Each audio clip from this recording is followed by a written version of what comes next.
आदेश आदेश अलख निरंजन हर हर महादेव। मैं अष्टसाबर मित्र प्रवीण आप सभी का हार्दिक अभिनंदन करता हूं। आज बात करेंगे कन्या राशि की। मार्च महीना कैसा रहेगा। विर्गो राशि के लिए मार्च का जो मंथ है वो किस प्रकार से आपके लिए सौगातें लेकर के आया है, किस प्रकार से आपके जीवन में खुशियां लाएगा, क्या दिक्कतें हो सकती हैं और उन दिक्कतों का क्या समाधान आप बड़े आराम से कर सकते हैं, इन्हीं चीज़ों पर आज चर्चा करेंगे। देखिए, सबसे पहला परिवर्तन 8 मार्च को होगा। 8 मार्च को बुध और शुक्र का परिवर्तन होगा। बुध आपके अभी छठे भाव में चल रहे हैं, तो छठे भाव में बुध के चलने के कारण आपको लगा हो कि आपकी बुद्धि काम नहीं कर रही, दिमाग में अलग सा दर्द सा कुछ रहता है, भारी भारी सा खुद को महसूस करते हैं, शरीर में जैसे जान सी नहीं रही, आपके घुटनों में दर्द होना शुरू हो गया है, अब अंदर से आलस्य का वास आपके अंदर हो रहा है। ये 8 मार्च तक भैया आपके साथ रहने वाला है। दवाई कीजिए, थोड़ा आराम मिलेगा, लेकिन ये चीज़ें परमानेंट अभी खत्म नहीं होने वाली। कैसे खत्म होंगी? हरी घास पर 6 मिनट चलेंगे तो इन दिक्कतों से काफ़ी आपको लाभ मिलेगा। अब कैरियर में भी कहीं ना कहीं कुछ दिक्कतें आपको आ रही होंगी। हालांकि इनकम आपकी कम नहीं हो रही होगी, लेकिन कैरियर में दिक्कतें आ रही होंगी। कभी बॉस से कोई दिक्कत, कभी ऑफिस में जो कुलीग्स हैं उनसे कोई ना कोई दिक्कत, शरीर को अपना थका थका सा महसूस करना, कहीं पर मन ना लगना, जल्दी जल्दी गुस्सा आ जाना, इस तरह की दिक्कतें। अब 8 मार्च को बुधदेव चेंज हो जाएंगे। कहाँ जाएंगे? सप्तम भाव में। तो छठे से निकले सप्तम में आइए, अच्छा है। लेकिन भैया बुध मीन राशि में नीच के होते हैं, तो ये भैया नीच राशि में चले जाएंगे। और कब तक रहेंगे भैया? ये रहेंगे यहाँ पर 26 मार्च तक, और उसके बाद अष्टम स्थान में चले जाएंगे। तो वहां भी ये कारक की स्थिति में नहीं होंगे। तो अभी मार्च सहित अप्रैल के कुछ दिन बुध की दृष्टि से आपके लिए अच्छे नहीं हैं। क्यों अच्छे नहीं, मैं बताऊंगा। उससे पहले आपको प्रयोग बता दूं, क्योंकि बहुत से लोग कहते हैं कि एस्ट्रो शाबर मित्र जी पहले प्रयोग बताया कीजिए। तो प्रयोग क्या है? हरी घास पर चलना, नंगे पांव कम से कम 6 मिनट, सूर्य उदय के बाद 1 घंटे का जो समय है वो बहुत गजब का समय है। सपोज कीजिए सूर्य 6 बजे उदय हुआ तो 6 से 7 के बीच में चलिए। बाद में चलेंगे लाभ मिलेगा, लेकिन 6 से 7 के बीच में जो लोग चलेंगे उनको फायदा डबल होगा। बुधदेव नीच में आएंगे। अब देखिए दूसरी चीजें, दशमेश और आपके लग्नेश नीच राशि में सप्तम भाव में आ रहे हैं। तो कैरियर की दिक्कतें कुछ तो कम होंगी, लेकिन क्या होगा कि आप अब तक क्या देखते थे कि यार मेरा फायदा होना चाहिए लेकिन दूसरे का नुकसान ना हो। कन्या राशि वाले इमोशनल होते हैं, कन्या राशि वाले कभी किसी का नुकसान नहीं करना चाहते। आप में से भी भैया मैं कहता हूं कि 90% लोग जो कन्या राशि का राशिफल सुनते हैं, जो कन्या राशि वाले हैं, वो कभी किसी का मन नहीं दुखाना चाहते, किसी का नुकसान नहीं चाहते। वो चाहते हैं कि यार मेरा कम फायदा हो जाए, कोई दिक्कत नहीं, लेकिन सामने वाले का नुकसान नहीं होना चाहिए, किसी का नुकसान नहीं होना चाहिए। अब आपके मन में क्या आ जाएगा? जैसे ही 8 मार्च को बुध देव का गोचर सप्तम भाव में होगा कि आपको अपना कैरियर बनाना है। अरे यार किसी को नुकसान हो रहा है तो मैं क्या करूं, मैं थोड़ा ना कर रहा हूं, अब मेरी वजह से हो रहा है लेकिन मेरे को फायदा तो चाहिए। तो इस तरह की भावनाएं आपके अंदर आएंगी। इस तरह की भावनाओं को आपको हटाना है भैया, क्योंकि भैया किसी दूसरे का यदि प्रत्यक्ष अप्रत्यक्ष रूप से बुरा हो रहा है तो फिर वो रास्ता कम से कम आपके लिए नहीं हो सकता। क्यों? मानव के लिए वो समय नहीं हो सकता। क्यों? क्योंकि ये मानवता के खिलाफ है। अपना फायदा थोड़े दिन बाद हो जाए कोई दिक्कत नहीं, लेकिन दूसरे का नुकसान ना हो, इस बात को आपको सोच करके चलना है भैया। बहुत गूढ़ बात है। ज्योतिष को सम्मिलित करते हुए, समाज को सम्मिलित करते हुए मोरल वैल्यू की बात कर रहे हैं। बहुत ध्यान से सुनिएगा, दिल को छू जाए तो एक बार जय बाबा गुरु गोरखनाथ अवश्य लिखिएगा। अब आप कुंडली गोचर के हिसाब से अपना फायदा देखेंगे। किसी का नुकसान हो रहा है कोई दिक्कत नहीं, नौकरी लग जाएगी, नौकरी में यहाँ पर कोई दिक्कत नहीं आने वाली। कहें कि व्यापार चलने में कोई दिक्कत आएगी, नहीं आने वाली। होगा क्या?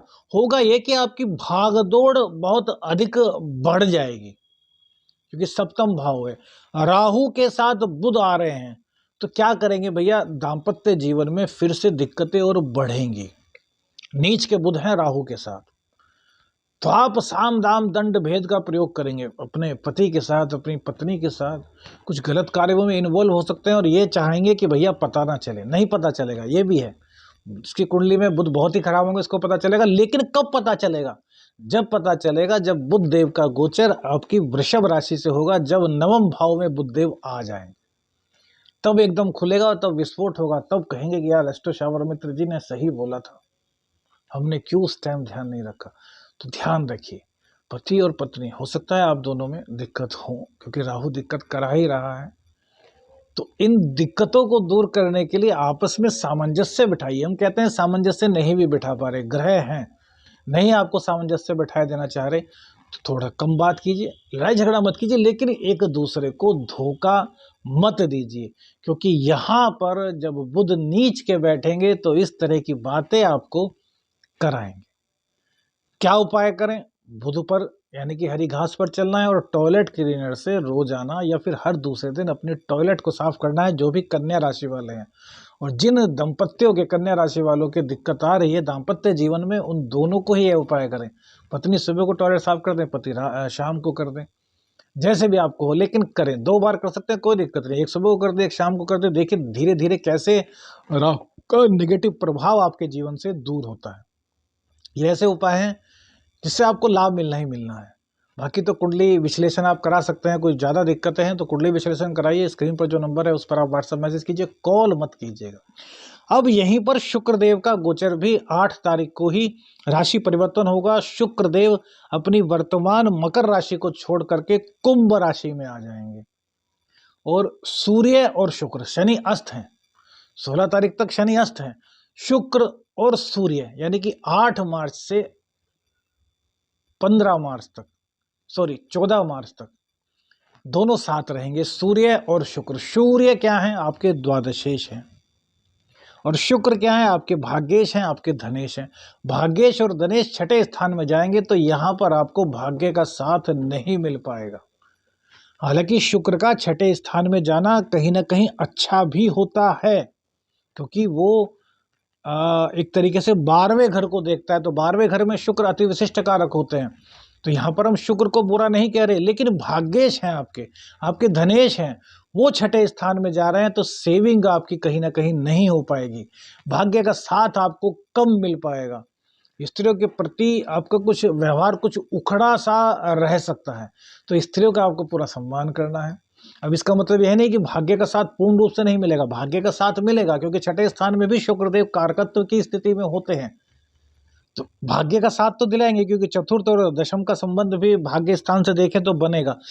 लेकिन सूर्य और शुक्र की जो स्थिति है, यो अधिक व्यय कराना, वासना की अधिकता, एक से ज्यादा संबंध, एक्स्ट्रा मैरिटल अफेयर्स गुपचुप रूप से, तो इस तरह की बातें कराएगा। तो इन 7-8 दिनों में ऐसा मत कीजिए, क्योंकि आगे जाकर के आपको दिक्कत होगी। सूर्यदेव चेंज हो जाएंगे तो ये आपकी जो वासनात्मक चीजें हैं ये शांत हो जाएंगी धीरे धीरे।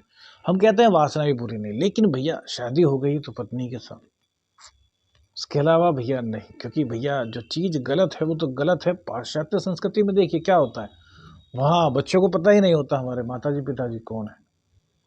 तो आप तो कम से कम इस तरह की संस्कृति को बढ़ावा मत दीजिए। शुक्रदेव यहाँ पर आकर के एक फायदा आपको जरूर करेंगे, क्या? क्योंकि इनकी दृष्टि 12वें भाव पर होगी। यदि आप कलाकार हैं तो आपको आगे बढ़ने का मौका मिलेगा। आप किसी वाद्य यंत्र को बजाना जानते हैं तो उसमें आपको आगे बढ़ने का मौका मिलेगा। डांस जानते हैं, संगीत के शौकीन हैं, तो इसमें आपको आगे बढ़ने का मौका मिलेगा। सौंदर्य आपका बढ़ेगा, पुरुष हो चाहे स्त्री, दोनों के लिए बोल रहे हैं। कहीं ना कहीं आकर्षण की स्थिति आपके अंदर पैदा होगी। और शुक्रदेव के छठे स्थान में जाने से अपव्यय की स्थिति भी बनेगी। अपव्यय कैसा? कि बेमतलब में खर्च हो जाए, अब चाहे हॉस्पिटल में खर्च हो जाए। तो देखिए यहाँ पर आपको एक चमत्कारिक और उपाय बताता हूं, ये पुरुषों के लिए है। क्या? खर्च होना है, अपव्यय होना है। शुक्रदेव देख रहे हैं 12वें भाव को, छठे भाव में बैठे हैं। रोग रिपो ऋण कहीं ना कहीं थोड़ा सा परेशान करेगा। हालांकि शनिदेव हैं, चिंता मत कीजिए, कर तो कोई आपका कुछ नहीं पाएगा। लेकिन अपव्यय को कैसे रोकें? तो भैया अपनी श्रीमती जी को सौंदर्य प्रसाधन ला के दीजिए, वो जो अपव्यय हॉस्पिटल में होना है, अन्य जगह होना है, वो अपने घर में खर्च कीजिए, शुक्र को मजबूत कीजिए। कैसे मजबूत होंगे? तो पत्नी को सौंदर्य प्रसाधन ला के दीजिए, उनको कपड़े ला करके दीजिए, ये सब चीज़ें देंगे तो शुक्र मजबूत होगा। अब बहुत से पुरुष कहेंगे हमारी तो शादी नहीं, कोई बात नहीं भैया, आपके घर में जो भी हों, आपकी बहन जो 10 वर्ष से ऊपर की हों, 18, 19, 20 साल से नीचे जिनकी एज हो, वो भी शुक्र है, तो अपनी बहन को कपड़े ला करके दे दीजिए, श्रृंगार का सामान उनको ला करके दे दीजिए। तो इससे अपव्यय रुक जाएगा और आपका शुक्र मजबूत हो जाएगा। शुक्र मजबूत रहेगा तो भाग्य का साथ भी रहेगा, सेविंग भी होगी, वाणी भी अच्छी होगी, अचानक से कहीं ना कहीं धन प्राप्ति के योग भी गोचर वश आपको बनते हुए दिखाई देंगे। अब इसके बाद बात करते हैं मंगल देव। मंगल देव अभी उच्च के हैं, पंचम भाव में आपके चल रहे हैं। कहाँ के स्वामी है? अष्टम के स्वामी है, तृतीय के स्वामी है। अष्टम और तृतीय के स्वामी पंचम भाव में है, तो आपको कहीं ना कहीं ज्ञान की प्राप्ति बहुत अधिक करा रहे होंगे। हालांकि कहीं ना कहीं मन बेचैन तो होगा, क्योंकि बुध देव के कारण मन की व्यथा नहीं किसी से बता पा रहे होंगे, थोड़े अकेले से पड़ गए होंगे, अचानक से खुद में अकेले अकेले बोलना शुरू कुछ कर दिया होगा। इनकम में कहीं कमी नहीं होगी, लेकिन अब मंगल छठे भाव में आ जाएंगे। कौन कौन से ग्रह रहेंगे यहाँ पर? तो शनि रहेंगे भैया, शुक्र रहेंगे और मंगल रहेंगे। मंगल छठे भाव के कारकत्व होते हैं। 16 मार्च को मंगल देव का गोचर कुंभ राशि में हो जाएगा, जहाँ की शनिदेव पहले से विराजमान है। तो रोग रिपु ऋण का तो मंगल देव अपने आप सफाया कर देंगे, कर्ज आप पर था तो उतार देंगे। अब आपको यहाँ पर क्या करना है? किसी को कर्ज देने से बचना है। कर्ज लेने से भी बचना बहुत जरूरी है। कुछ समय कम है तो कम में काट लीजिए, लेकिन ना तो कर्ज लीजिए और ना ही कर्ज दीजिए। मंगल देव सिंह राशि को देख रहे हैं, सूर्य को, और सूर्य का परिवर्तन भी होगा। कहाँ पर होगा अभी बताएंगे इसके बारे में। इससे पहले मंगल की बात कीजिए। मंगल देव की जो दृष्टि है यहाँ पर आकर के आपके भाग्य भाव पर पड़ेगी और शुक्र वहीं पर होंगे। तो हमने कहा था ना, भाग्य का साथ मिल जाएगा, वो इस तरीके से मिलेगा। इसके बाद इनकी दृष्टि जो पड़ेगी वो पड़ेगी 12वें भाव पर, तो यात्राएं आपको करा देंगे। विदेश से जुड़ी हुई कोई अच्छी खबर आपको मिल सकती है। लग्न पर आपकी दृष्टि होगी। लग्न पर दृष्टि होने से आपके अंदर पुरुषार्थ रहेगा। जल्दबाजी में निर्णय लेंगे लेकिन वो आपको नहीं लेना। गोचर में जो चीजें हैं उनको आप थोड़ा सा बैलेंस कीजिए। हनुमान जी की आराधना कीजिए। महीने में एक बार अपने घर पे सुंदरकांड का पाठ करा लीजिए। नहीं सामर्थ्य है, नहीं करा सकते, कोई बात नहीं, रोजाना 11 बार हनुमान चालीसा का पाठ शुरू कर दीजिए। 5 बार सुबह को, 1 बार दोपहर में, 5 बार फिर शाम को, 11 बार हो गया। एक साथ कर सकते हैं, एक साथ कर लीजिए। तो मंगल देव यहाँ पर आपको लाभ देंगे छठे स्थान में बैठ करके। मंगल का गोचर आपके लिए किसी भी हालत में बुरा नहीं है। अब बात करते हैं सूर्य की। सूर्य 15 तारीख में राहु के साथ सप्तम स्थान में आ जाएंगे। तो पिता की सेहत सबसे पहले खराब हो सकती है। दाम्पत्य जीवन में दिक्कतें जो हमने पहले ही बताई थी, क्योंकि बुध भी यहीं पर होंगे। बुधादित्य योग बनेगा लेकिन नीच के बुध हैं। और राहु सूर्य को ग्रसित करेंगे। सूर्य को ग्रसित करने के कारण कहीं ना कहीं आपकी संतान से थोड़ी सी दूरियां बढ़ सकती है। संतान आपके कहने में ना रहे, ऐसा भी हो सकता है। खर्चों की अधिकता थोड़ी सी मिलेगी। कहाँ पर? हमने अभी बताया जैसे कि हॉस्पिटल आदि पर। तो उसके लिए हमने बताया कि पत्नी को खुश रखिए, कपड़े और श्रृंगार का सामान आदि दीजिए, इनसे आप बच जाएंगे।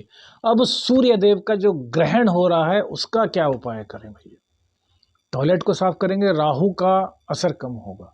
हरी घास पर चलेंगे, बुध का प्रभाव बढ़ेगा। सूर्य के लिए क्या करें?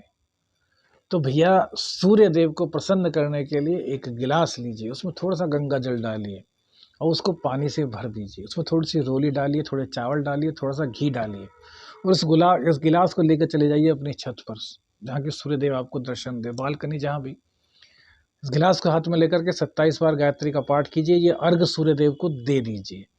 इससे सूर्य देव का जो ग्रहण का असर आपकी जिंदगी पर डालेगा, क्योंकि ग्रहण आपके दाम्पत्य जीवन पर बन रहा है। व्यापार में थोड़ा सा सावधानी बरतनी है आपको, जो साझेदारी का व्यापार होगा। पति पत्नी के बीच मतभेद ना हो, इस चीज का बहुत ध्यान रखना है। खतरनाक समय होगा भैया दाम्पत्य जीवन के लिए, क्योंकि आपके सप्तमेश भी अष्टम स्थान में है और सप्तम भाव में राहु और सूर्य का ग्रहण योग और राहु और बुध का जड़ योग बन रहा है। बुद्धि काम नहीं करेगी, इसलिए हरी घास पर चलते रहिए। ये चीज़ें करेंगे तो ये महीना आपके लिए बहुत अच्छा है। कैरियर में कहीं कोई दिक्कत नहीं दिखाई देती, पैसा आगे में कोई दिक्कत नहीं दिखाई देती, बाकी सब चीज़ें अच्छी हैं। ज़्यादा दिक्कत है तो स्क्रीन पर जो नंबर है उस पर व्हाट्सअप मैसेज कीजिए, अपनी कुंडली का विश्लेषण कराइए, आपको विशेष उपाय बताए जाएंगे। आदेश आदेश अलख निरंजन। हर हर महादेव।